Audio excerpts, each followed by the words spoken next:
बात करें गोबर की, मिडिल ईस्ट में इसे ब्राउन गोल्ड करके इसकी काफ़ी वैल्यू बढ़ी है। बहुत सारी आइटम है वो गाय के गोबर से बनती है। गाय का जो गोमूत्र है वो भी गंगा जल के समान पवित्र माना है और उससे गो अर्क बनता है। तो रोजगार का बहुत बड़ा अवसर हमारा डेयरी सेक्टर देता है। बायोगैस प्लांट्स को लेकर के आपका क्या विज़न है? बायोगैस का नया प्लांट खोलने के लिए भी एनडीडीबी के माध्यम से हमारा एमओयू हुआ है। ऊंट पालकों को प्रोत्साहन देने के लिए राजस्थान सरकार को 10,000 की जगह माननीय मुख्यमंत्री जी ने उसे 20,000 करने का काम किया। अगर बात करें धार्मिक पर्यटन की, तो उसको लेकर के क्या योजनाएं हैं सरकार की? पहले सरकारें आई, कई सरकारें गई, लेकिन पहले मंदिरों के प्रति इतनी रुचि दिखा करके किसी सरकारों ने काम नहीं किया। 161 करोड़ रुपए तो देवस्थान विभाग के जो मंदिर है, जो ऐतिहासिक मंदिर है, पुराने मंदिर है, उनके विकास के लिए बजट में घोषणा की है। जब आप राजनीति में आए थे, आपका क्या दृष्टिकोण रहा था समाज के प्रति? मानव कल्याण के साथ में यहाँ सृष्टि पर रहने वाले सभी जीव जंतुओं, पशु पक्षियों, नदी नालों, पहाड़ों, सबको पूजते हुए उनका सबके कल्याण की बात करते थे।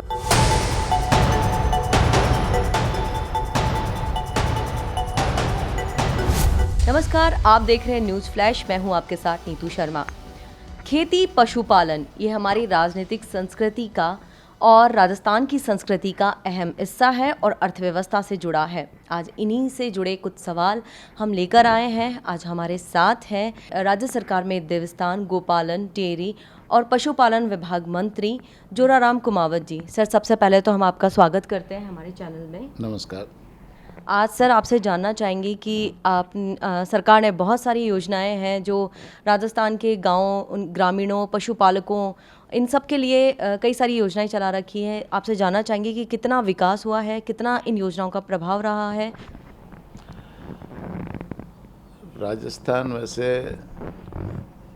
एक कृषि प्रधान प्रदेश है और यहाँ के 70% लोग पशुपालन और कृषि से जुड़े हुए हैं और ग्रामीण क्षेत्र तो पशुपालन और कृषि के ऊपर ही आधारित है। राजस्थान में जितना किसान मजबूत होगा, जितना पशुपालक मजबूत होगा, उतना ही राजस्थान आगे बढ़ेगा।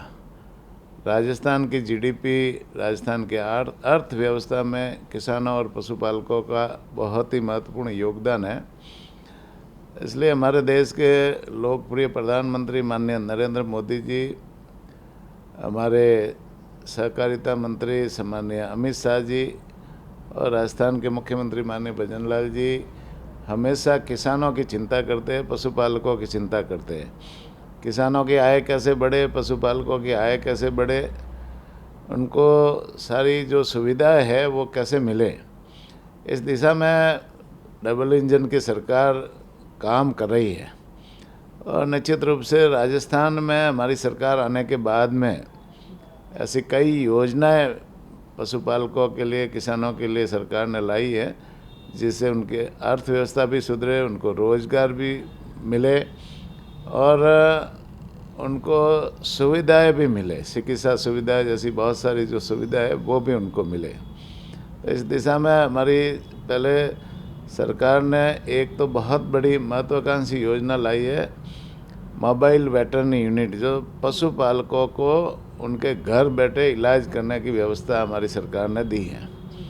वैसे बहुत सारी चिकित्सा संस्था, 300 से ज़्यादा चिकित्सा संस्थाओं को हमने कर्मोन्नत किया है 2 साल के कार्यकाल में। 700 नई चिकित्सा संस्थाएं भी हमने खोली है, लेकिन गांव ढाणी में जहां पशुपालक बैठा है वहां तक सारी चिकित्सा सुविधा नहीं पहुंच पाती। इसलिए माननीय मुख्यमंत्री जी के नेतृत्व में हमने मोबाइल वेटरनरी यूनिट की शुरुआत की है। 536 गाड़ियों की शुरुआत की है, जिसमें एक डॉक्टर है, कंपाउंडर है, एक ड्राइवर कम हेल्पर है, सभी तरह की दवाइयाँ उसमें है और on call 1962 number call centre number है। पशुपालक किसान अपने घर बैठा यदि इलाज के लिए वो गाड़ी मंगाना चाहता है तो 1962 पर कॉल करता है, वो गाड़ी सीधी पशुपालक के घर जा कर के निःशुल्क इलाज करने का काम करती है। इतनी बड़ी महत्वाकांक्षी योजना शुरू की है जिसका लाभ राजस्थान के पशुपालकों को, किसानों को मिल रहा है। पशुपालकों के लिए बीमा योजना हमने शुरू की है। मुख्यमंत्री मंगला पशु बीमा योजना, और उसमें दुधारू गाय, भैंस, भेड़, बकरी और ऊँट, इन 5 कैटेगरी के पशुओं का मतलब बीमा किया जाता है। बीमाधारी पशु की यदि कोई एक्सीडेंट से मौत हो जाए, कोई जहरीली घास खाने से मौत हो जाए, कोई जहरीला जानवर डसने से मौत हो जाए, या मौसमी बीमारियां आती है उससे कोई मौत हो जाए, तो उसे बड़े पशु का 40,000 और छोटे पशु भेड़ बकरी का 4-4 हज़ार रुपये क्लेम देने का प्रावधान है। तो ये योजना भी पशुपालकों के लिए बहुत लाभदायक सिद्ध हो रही है, पशुपालक इसका लाभ भी ले रहे हैं। इसी तरह से हमारे यहाँ राजस्थान में गायों की गोवंश की संख्या बहुत ज़्यादा है, और गोवंश की संख्या ज़्यादा होने के कारण से वहाँ जैसे गोवंश को कैसे बढ़ावा मिले, गायों के इलाज के लिए हम समुचित रूप से कैसे व्यवस्था करें, और इसमें से भी निराश्रित गोवंश है, नंदी और जो गाय है निराश्रित की संख्या भी ज़्यादा है। तो अभी नंदियों की उपयोगिता कैसे बढ़े, इस दिशा में माननीय मुख्यमंत्री जी ने बजट में घोषणा की है कि जो बैल से खेती करेगा जो किसान, उसे 30,000 रुपये का अनुदान है वो राजस्थान सरकार देगी, तो जिससे बैलों की खेती बढ़े और बैलों का उपयोग होना शुरू हो। तो इस दिशा में अभी सरकार ने पहल की है। साथ ही साथ में एक गोपालक कार्ड योजना शुरू की है, कोऑपरेटिव के माध्यम से वो चल रही है, जिसमें गोपालक किसान क्रेडिट कार्ड की तर्ज पर गोपालक कार्ड बनाया जा रहा है, और उसमें 1 लाख तक का लोन बिना ब्याज से पशुपालकों को देने का प्रावधान है, जिससे वो अपना पशु खरीद सके या पशुओं के उपयोग में वो ले सके। तो इसका भी फ़ायदा यहाँ के पशुपालकों को मिल रहा है। साथ ही साथ में जैसे जो नंदियों की संख्या बढ़ रही है, वैसे तो हमारी सरकार पूरे राजस्थान में 4,000 से ज़्यादा गौशालाएँ संचालित कर रही है, और गौशाला भामाशाह के माध्यम से भी चल रही है, लेकिन सरकार की तरफ से भी है, जो पात्र गौशाला है सरकार के नॉर्म्स के अनुसार चल रही है, उसको हम 1200 करोड़ रुपए का अनुदान देते हैं। नंदीशाला भी, उसमें बहुत सारी नंदीशालाएँ भी है, नंदियों के लिए भी 12 महीने का अनुदान देने का प्रावधान है, और गौशाला गायों के लिए 9 महीने का अनुदान देने का प्रावधान है। पिछले बजट में 2 बजटों में माननीय मुख्यमंत्री जी ने दोनों में 10% और 15% अनुदान बढ़ाने की भी घोषणा की, जो उसका लाभ भी गौशालाओं को मिल रहा है। नई गौशाला खोलने की भी योजना है, पंचायत स्तर पर गौशाला खोलने, पंचायत समिति स्तर पर नंदीशाला खोलने, जिला स्तर पर नंदीशाला खोलने, पहले जो गौशाला चल रही है उसमें भी विकास की योजना। इस तरह से गौशालाओं के मार्फत जैसे ये निराश्रित गोवंश है उनकी सेवा करने का काम भी भामाशाह भी कर रहे हैं, गौशाला संचालक भी कर रहे हैं, सरकार भी बेनिफिट उनको है, अनुदान दे करके उनकी सहायता करने का काम करती है। लेकिन फिर भी जैसे नंदियों की संख्या है, ये एक चिंता का विषय है, और निराश्रित नंदियों की संख्या कम करने के लिए अभी माननीय मुख्यमंत्री जी ने, भारत सरकार की एक योजना है, उसमें 75% अनुदान यहाँ राजस्थान सरकार ने देना शुरू किया है। तो वो एक सैक सॉर्टेड सीमन योजना है, और सैक सॉर्टेड सीमन योजना में एक सीमन का डोज आता है जो एआई करके गाय के लगाया जाता है। तो उसमें 90% बछड़ियाँ पैदा होने की संभावना रहती है, 10% बछड़े पैदा होने की संभावना रहती है। तो अभी जैसे है ना, इस बार 10 लाख डोज हमारा 1 साल भर में देने का लक्ष्य रखा है। तो आने वाले समय में जैसे ये 10 लाख डोज 1 साल में हम देंगे, उसके बाद में आगे से आगे ये योजना बढ़ती जाएगी, तो धीरे धीरे जो ये नंदी हैं वो कम पैदा होंगे, और गाय ज़्यादा, बछड़ियाँ ज़्यादा पैदा होगी तो वो गाय बनेगी, और गाय बनेगी तो गाय तो एक परिवार का पालन पोषण करती है, उससे दूध मिलता है, और दूध की मात्रा बढ़ेगी तो निश्चित रूप से राजस्थान में दूध की आवक भी और ज़्यादा बढ़ेगी। तो इस तरह से ये सारी जो योजना है उसका फ़ायदा है जनता को अभी मिल रहा है। और भी बहुत सारी योजना है, जैसे वैक्सीनेशन है।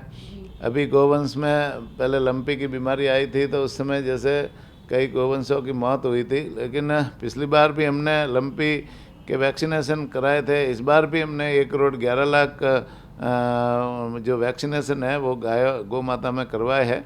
अभी भी वो वैक्सीनेशन का काम चल रहा है। अलग अलग मौसम में अलग अलग पशुओं में जो बीमारियां आती है उसमें वैक्सीनेशन का काम है, वो लगातार चलता रहता है 12 महीने। और साथ ही साथ में जैसे और भी जैसे पशुओं के इलाज के लिए भी जो जितनी दवाइयाँ हैं हमारे सभी सेंटर हैं, चाहे वो प्राथमिक स्वास्थ्य केंद्र हो, चिकित्सालय हो या पॉलीक्लिनिक हो, सभी प्रथम श्रेणी हो, सभी जगह हमारी जो है ना विभाग की तरफ से दवाइयाँ बिल्कुल निःशुल्क है। तो निःशुल्क इलाज करने का काम पशुओं के इलाज का राजस्थान सरकार कर रही है, जिसका लाभ राजस्थान की जनता को मिल रहा है। सर, गोवंश की बात की आपने, तो गोवंश के लिए मेरा सवाल ये है कि गोवंश की देखभाल करने के लिए आप जो ग्रामीण युवा हैं उन्हें किस तरीके से जोड़ सकते हैं ताकि उन्हें रोज़गार के नए अवसर उन्हें मिल सकें? वैसे गाय हमारी माता है और गाय में 33 कोटि देवता बसते हैं।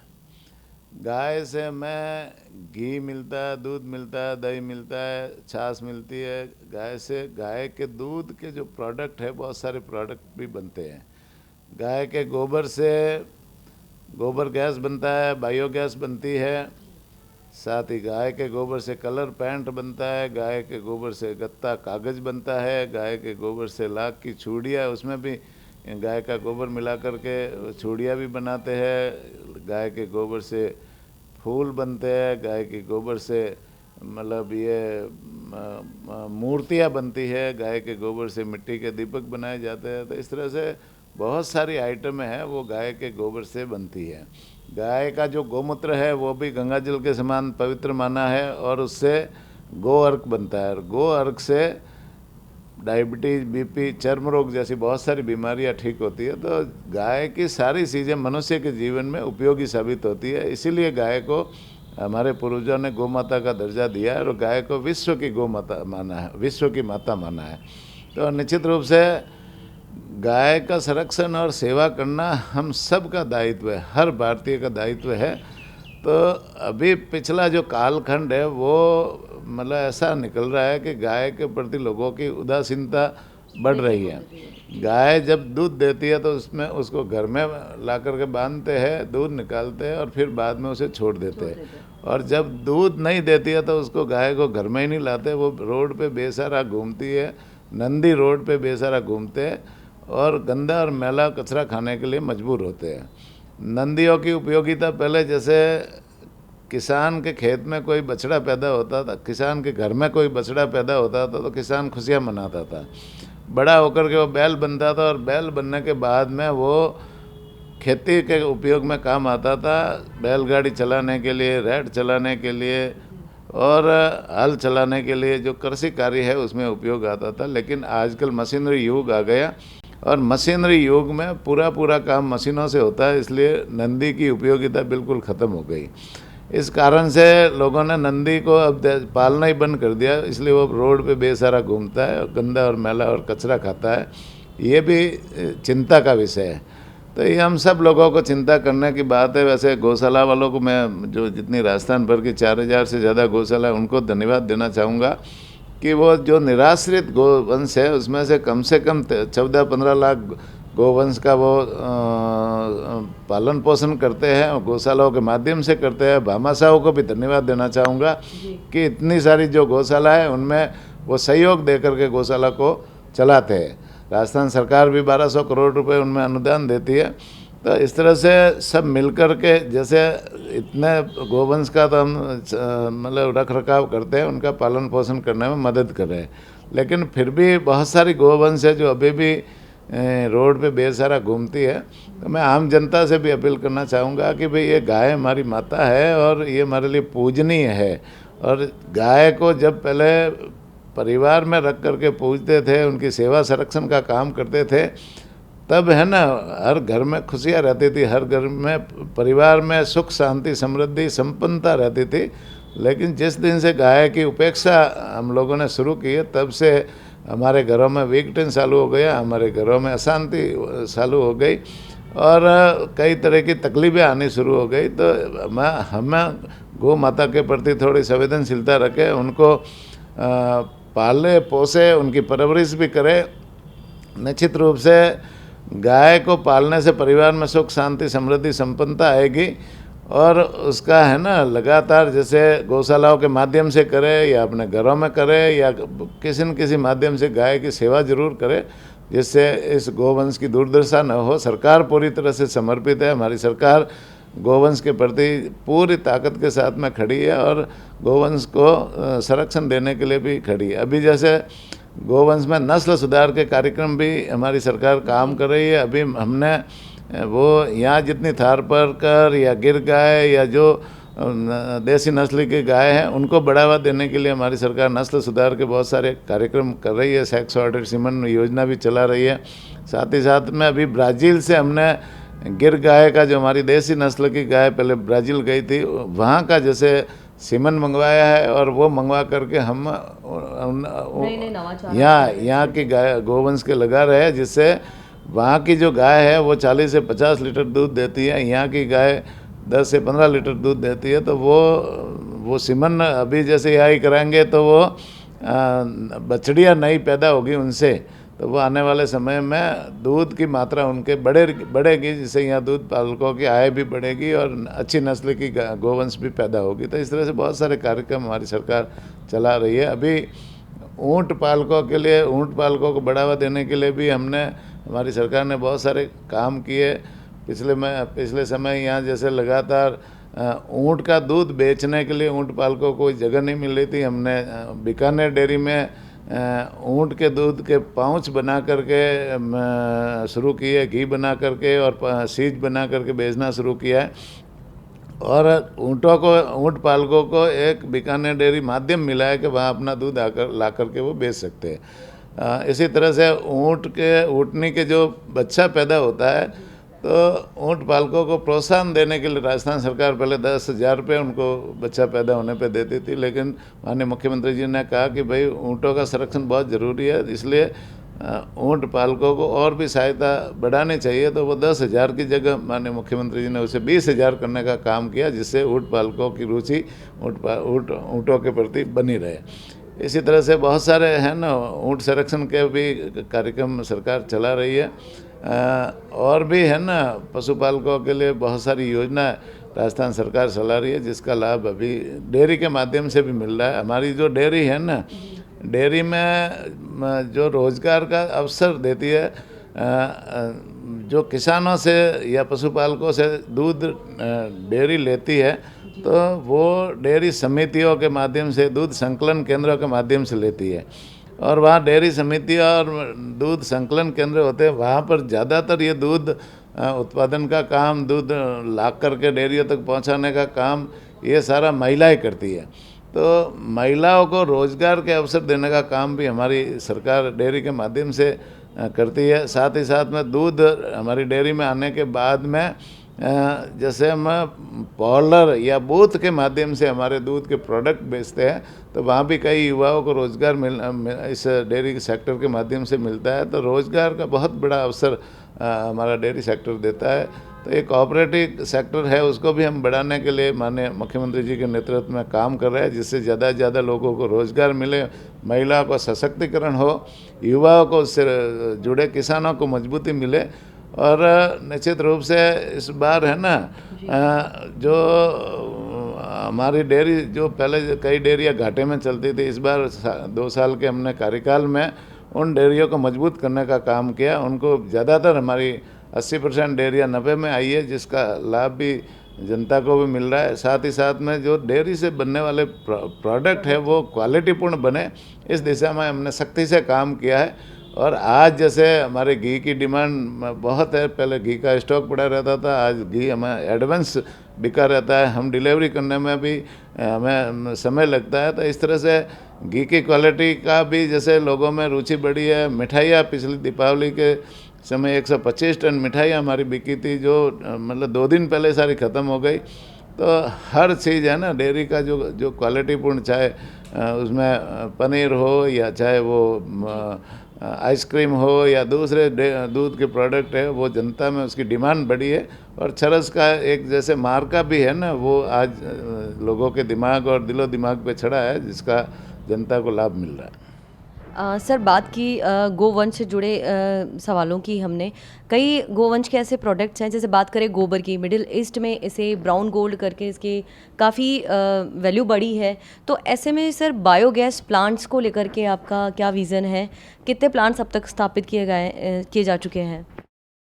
अभी गोबर के जो प्रोडक्ट है उसमें गोबर में मैंने अभी बताया न, बहुत सारी चीज़ें गोबर से बनती है। अभी हमने ये जयपुर में बस्सी में हमारा जो लैब है, सीमन लैब चल रही थी, उसको हमने अभी एनडीडीबी के माध्यम से उनके साथ में एक एमओयू किया है और उस एमओयू में एनडीडीबी वहाँ पर जैसे सैक सॉर्टेड सीमन जैसे उत्पादन करना उन्होंने शुरू कर दिया। 11 तारीख को एमओयू पे हमारा हस्ताक्षर हुआ और उसी दिन से उन्होंने सीमन बनाना शुरू कर दिया, जिससे वो यहाँ सीमन बनेगा तो कम रेट पे सीमन बनेगा और 239 रुपये में वो सीमन यहाँ मिलेगा। जो मार्केट में उसकी सीमन की रेट है वो 800 से 1000-1200 रुपये तक वो है, लेकिन वो एनडीडीबी 239 रुपये में यहाँ राजस्थान सरकार को देगी, जिससे हम ज़्यादा से ज़्यादा पशुपालकों तक पहुँचा करके उसको राजस्थान के पशुपालकों को फ़ायदा दे सकेंगे। साथ ही साथ में जैसे एक बायोगैस का नया प्लांट खोलने के लिए भी एनडीडीबी के माध्यम से हमारा एमओयू हुआ है। जो एनडीडीबी यहाँ बस्सी में ही नया बायोगैस प्लांट खोलेगी, तो नया बायोगैस प्लांट खोलने से वहाँ एक तो बायोगैस यहाँ राजस्थान में उपलब्ध होना शुरू हो जाएगी और साथ में जैसे 1 रुपये किलो गोबर वो किसानों का खरीदेगी, तो किसानों को भी अपना गोबर बेचने का एक माध्यम मिल जाएगा, जिससे किसानों की आय भी बढ़ेगी और गोबर का उपयोग होना भी शुरू हो जाएगा। तो इसका लाभ भी आने वाले समय में यहाँ के स्थानीय किसानों को मिलेगा। सर हम रुक करते हैं देवस्थान विभाग की तरफ कि राजस्थान में ऐतिहासिक पर्यटन को काफ़ी बढ़ावा मिला है, लेकिन अगर बात करें धार्मिक पर्यटन की, तो उसको लेकर के क्या योजनाएं हैं सरकार की कि जिससे जो राजस्थान के जितने भी धर्मस्थल हैं उनको एक नई पहचान मिले और वहाँ पर जो कई बार अनियमितताएं देखी जाती है, भगदड़ जैसी चीज़ें या फिर व्यवस्था को लेकर के कई बार सवाल उठते हैं, तो इन सब चीज़ों के लिए क्या योजनाएं हैं आपकी? निश्चित रूप से मंदिर हमारी आस्था के केंद्र हैं, मंदिर हमारी आराधना के केंद्र हैं, मंदिर हमारी साधना के केंद्र हैं, मंदिर हमारे ज्ञानवर्धन आध्यात्मिक ज्ञान वर्धि के केंद्र है और मंदिर हमारी सनातन संस्कृति के केंद्र है। और मंदिरों के मार्फत हमारी जो सनातन संस्कृति आगे बढ़ती है। वैसे मंदिर में भगवान विराजते हैं और वहाँ मंदिर में जाने से हमें भगवान का आशीर्वाद मिलता है, आत्म बल मिलता है और जीवन में एक नई ऊर्जा मंदिरों से हमें मिलती है। तो निश्चित रूप से मंदिरों में जाए, वहाँ पूजा पाठ करें, उन भगवान का आशीर्वाद ले और सनातन संस्कृति को आगे बढ़ाने का हम काम करें। अभी राजस्थान प्रदेश ऐसा प्रदेश है जो पूरा मंदिरों का प्रदेश है। यहाँ बड़े बड़े मंदिर है और ऐतिहासिक मंदिर भी है, किले है, धरोहर है। तो निश्चित रूप से इन मंदिरों के विकास के लिए पहली बार माननीय मुख्यमंत्री जी ने पहल की है और अच्छी पहल की है। पहले सरकारें आई, कई सरकारें गई, लेकिन पहले मंदिरों के प्रति इतनी रुचि दिखा करके किसी सरकारों ने काम नहीं किया।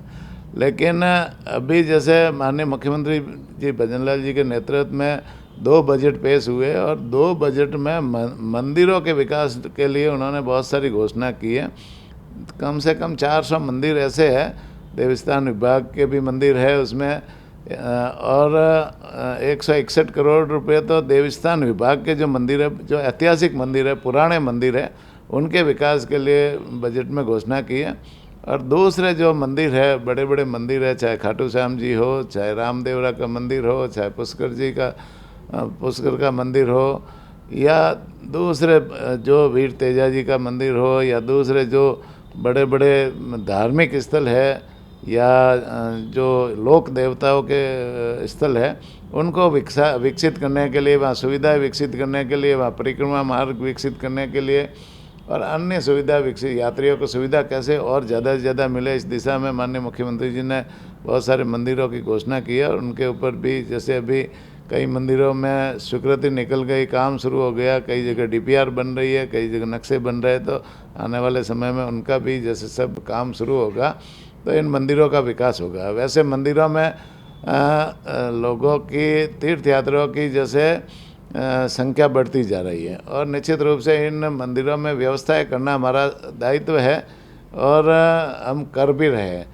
सुविधाएं बढ़ा रहे हैं, उनको किसी तरह की तकलीफ न हो, पार्किंग की व्यवस्था सही तरीके से हो, इस दिशा में सरकार प्रशासन को सख्त निर्देश दिए हुए हैं कि भाई किसी तरह की यात्रियों को, दर्शनार्थियों को किसी तरह की तकलीफ न हो और निश्चित रूप से इस दिशा में जहाँ जहाँ कोई अड़चनें आती हैं उनको दूर भी किया जाता है। तो हम इसको और मजबूत तरीके से यात्रियों को सुविधा देने का काम करेंगे। सर, आपका ज़्यादा समय नहीं लेते हुए मेरा एक अंतिम सवाल जो कि आपके राजनीतिक जीवन से जुड़ा है।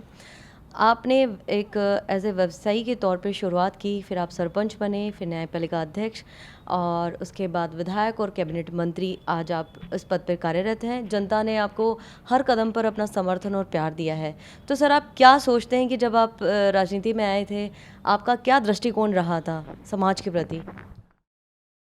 मैं इस क्षेत्र में हूँ, शुरू से ही मैं सेवा के भाव से हूँ और सेवा के भाव से इस विचारधारा के साथ मैं जुड़ा हुआ और सेवा के भाव से मैं इस राजनीतिक क्षेत्र में जुड़ा हुआ हूँ। निश्चित रूप से जहाँ जहाँ अवसर मिला, चाहे मुझे मेरे गांव में नवयुग मंडल के रूप में, अध्यक्ष के रूप में लगातार काम करने का अवसर मिला, चाहे मुझे निर्विरोध सरपंच रह कर के गाँव के विकास के लिए काम करने का अवसर मिला, सुमेरपुर नगर पालिका के चेयरमैन के रूप में मुझे काम करने का अवसर मिला, या विधायक के रूप में काम करने का अवसर मिला, अभी मंत्री के रूप में काम करने का अवसर मिला है।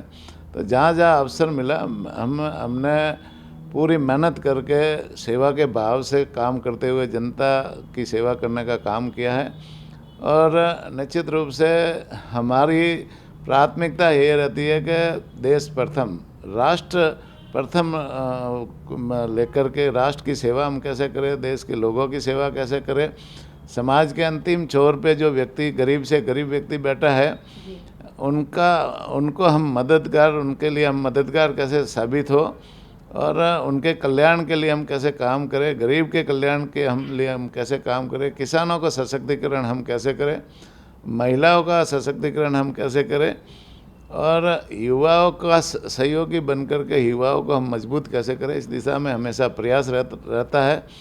और ये हमारा सौभाग्य है, भगवान का आशीर्वाद है कि ये सेवा का अवसर भगवान बार बार मुझे दे रहा है और अभी जो मेरे पास मंत्रालय है वो भी सारे सेवा के मंत्रालय है, तो ये भी भगवान का आशीर्वाद है और निश्चित रूप से सेवा के मंत्रालय में हमें जो अवसर मिला उसको हम पूरी ताकत के साथ में सेवा करेंगे, जनता की सेवा करेंगे, समाज के अंतिम छोर पे जो व्यक्ति बैठा है उनकी मदद करेंगे और सनातन संस्कृति को हम कैसे मजबूत करें और सनातन संस्कृति को आज जैसे पूरा हिंदुस्तान ही नहीं, आज पूरा विश्व सनातन संस्कृति को अपनाना चाह रहा है। हमारे देश की तरफ है ना, पूरी दुनिया की नज़र है और हमारी जो सनातन संस्कृति है वो वसुधैव कुटुंबकम के भाव को लेकर चलने वाली है। तो हमारी सनातन संस्कृति को हम कैसे मजबूत करें, हमारी सनातन संस्कृति में मानव कल्याण की तो बात करते ही है, साथ ही साथ में हम पशु पक्षियों को भी पूजते हैं, हम गौ माता को भी माता मान करके पशु पक्षियों को भी पूजते हैं, हम तालाब और नदियों को भी पूजते हैं, जल को भी देवता मानते हैं, हम अग्नि को भी देवता मानते हैं, हम पत्थर में भी भगवान मानते हैं, पत्थर को भी पूजते हैं, पहाड़ों को भी पूजते हैं।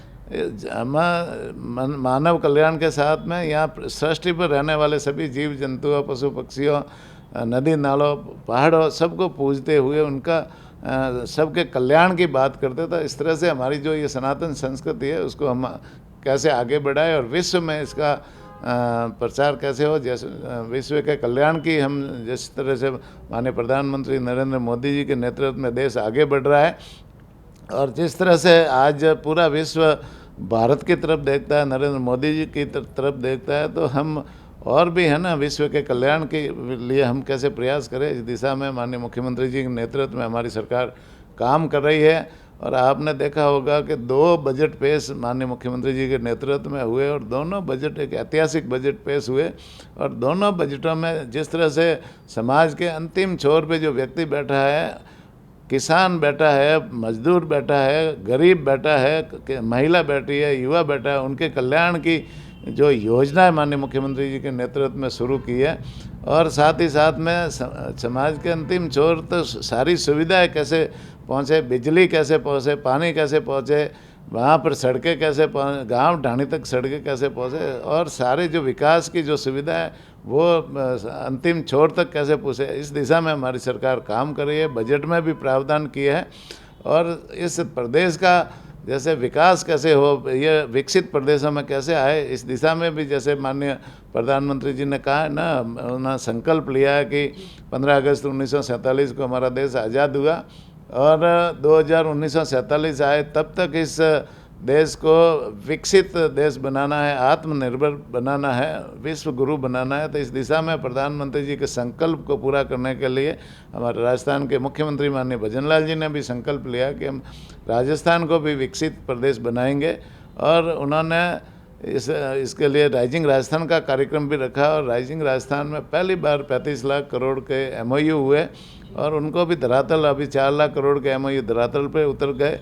अभी इस पहले पिछली बार जो राइजिंग राजस्थान का कार्यक्रम हुआ था वो 1 वर्ष पूरा होने पर अभी वापस वो राइजिंग राजस्थान का कार्यक्रम कर रहे हैं।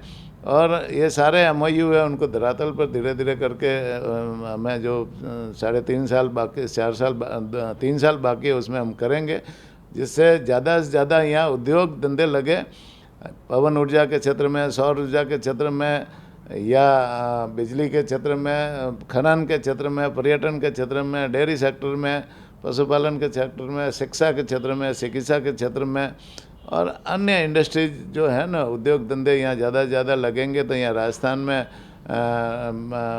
राजस्थान का विकास भी होगा। साथ ही साथ में प्राइवेट सेक्टर में बेरोजगारों को नौकरियों के लाखों बेरोजगारों को अवसर मिलेंगे, जिससे आने वाले समय में राजस्थान प्रदेश विकसित होगा, यहाँ बेरोजगारों को रोजगार भी मिलेंगे। तो आने वाले समय में हम इस राजस्थान को माननीय मुख्यमंत्री जी के नेतृत्व में एक विकसित प्रदेश बनाएंगे। सर, सबसे पहले तो आपका धन्यवाद जो आपने हमें अपना कीमती समय दिया। कई सारे सवाल जनता के आपसे थे कि जो जानना चाहते थे कि सरकार की जो योजनाएं हैं, चाहे वो पशुपालकों के लिए हो, गोपालन विभाग के लिए हो, या फिर डेयरी विभाग, या फिर धर्मस्थान विभाग, देवस्थान विभाग, धार्मिक स्थलों को लेकर, बखूबी आपने इन सारे सवालों का बहुत अच्छे से जवाब दिया। हम आशा करते हैं कि जो हमारे दर्शक हैं वो भी आपके जवाब से संतुष्ट हुए होंगे और हम आपके और अच्छे कार्यों की कामना करते हैं। जनता आपसे बहुत उम्मीद रखती है। बस इसी के साथ आपसे विदा लेते हैं। नमस्कार।